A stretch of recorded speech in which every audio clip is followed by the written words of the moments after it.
બધા ભક્તોને જય સ્વામિનારાયણ. આજે જે મહુવાની મૂર્તિની સ્વામીએ શોખવેટ કરી, હકીકત બહુ સારું કર્યું સ્વામી, તમે આજે શોખવેટ કરી. કેમ કે તમે શોખવેટ કરી એટલે અમને ખબર પડી કે આ સ્વામી કેટલા ગપ્પા મારે છે એમ. કેમ કે આ ઘર ઘુસલાની સભામાંથી જે તમે આ શોખવેટ કરીને, હકીકત એના થકી અમને ખબર પડી કે તમે વ્યાસપીઠ ઉપરથી જો આટલા ગપ્પા મારતા હો તો બિચારા ઓલા અબૂજ છે જેને ખબર નથી પડતી, એ બોલે તો એનો કોઈ વાંક છે નહીં. અને સ્વામી તમે એમ કહો છો કે જે આ વાત કરે છે તેને મૂર્ખ કહેવાય. 100% તમારી સાચી વાત છે. આ વાત કરે એને મૂર્ખ કહેવાય. તો હવે તમે સાંભળી લો કે જે અમદાવાદ બોપલમાંથી તમારા સાધુ હોય કે તમે હવે મૂર્તિ જે લઈ આવ્યા અને પાછા મૂક્યા, તમારી ઉપર નોટિસ પણ થઈ, તો એને હું મૂર્ખનો સરદાર કહેવાય? આ જેણે કામ કર્યું એને સ્વામીજી શું કહેવાય? એ તો તમે કહો. તમે ક્યાંક વિચાર કરો છો કે એમને બોલી જાઓ છો? ક્યાંક તો વિચાર કરો કે ભાઈ આને તમારી ઉપર થઈ છે હોતન, નોટિસ થઈ છે, જોઈ લીજો. તમારે નોટિસ જોતી હોય તો મોકલાવો. એટલે આ બોલતા પહેલાં વિચાર કરો. અત્યારે પહેલાંની ગોળે હાવ હરિભક્તો નથી.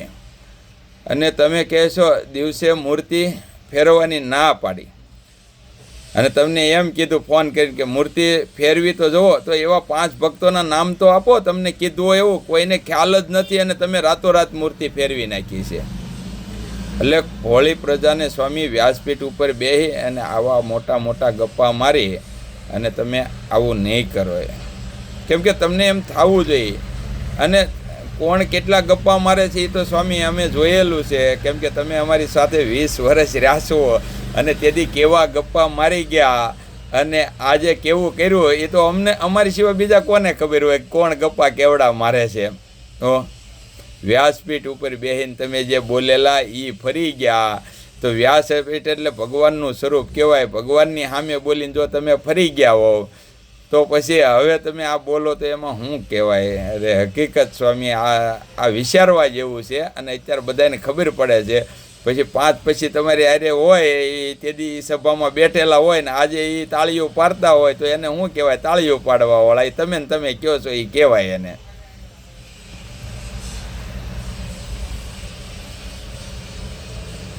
અને પહેલા નંબરમાં સ્વામી જો રાતે મૂર્તિ જ ફેરવવાની ન હોય. રાતે કોઈ દી ઉત્થાપન કોઈ જગ્યાએ મૂર્તિનું થાય નહીં. અને એક પણ શાસ્ત્રમાં બતાવો ને કે આ જગ્યાએ મૂર્તિનું ઉત્થાપન થાય. તો તમે ક્યાં વિદ્વાનોને તમે પૂછ્યું હતું? એમ તો કહો. અને પાછું તમે જ અત્યાર સુધી એમ કહેતા કે આચાર્યની મૂર્તિની પ્રતિષ્ઠા કરી, આચાર્ય જ મૂર્તિની પ્રતિષ્ઠા કરીએ. કે તમે અત્યાર સુધી કીધું છે ને એવી તમારી 100 ક્લિપો હોત હું આપું તો તમે સાંજે ત્યાંથી મૂર્તિનું ઉત્થાપન કરી લીધું અને સવારમાં પછી તમે આરતી ઉતારી લીધી.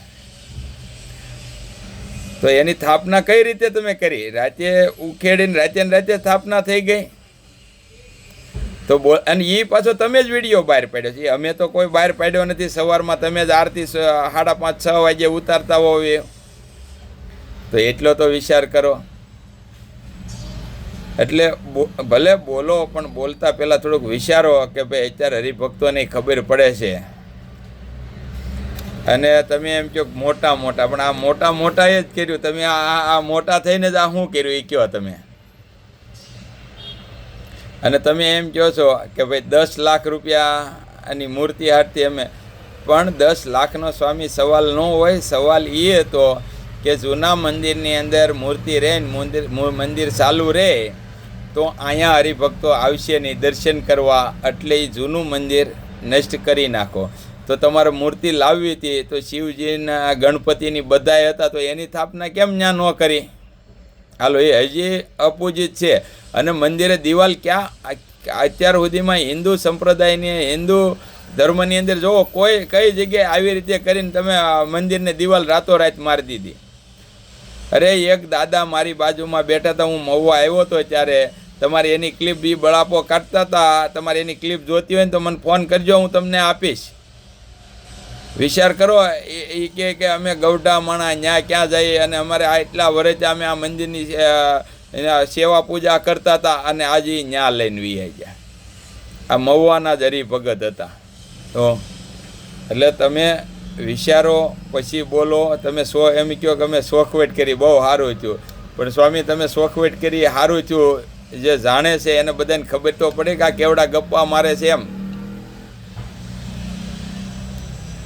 અને તમે એમ કહો છો સ્વામીજી કે ઠાકોરજી આપણી ભેગા છે.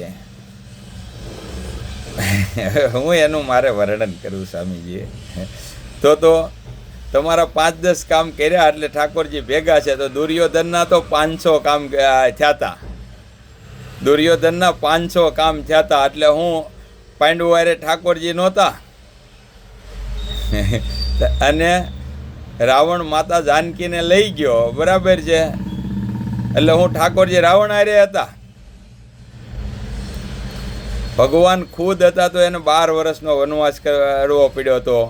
માતા જાનકીને લઈ ગયા તો એ સહન કર્યું. એટલે એવું નથી સ્વામી કે હાસાને સહન કરવું પડે ને, એવું નહીં 2-5 વર્ષ પછી 50 વર્ષે સહન કરવું. જો ભગવાનને ખુદને 12 વર્ષનો વનવાસ હોય ને માતાજી તે અલગ લેવું પડ્યું હોય તો બીજી તો ક્યાં વાત રહી. પાંડવોની સાથે શ્રી કૃષ્ણ ભગવાન ખુદ હતા તો એને કેટલી વખત વનમાં જવું પડ્યું બોલો. એટલે હું ભગવાન એની હારે નહોતા.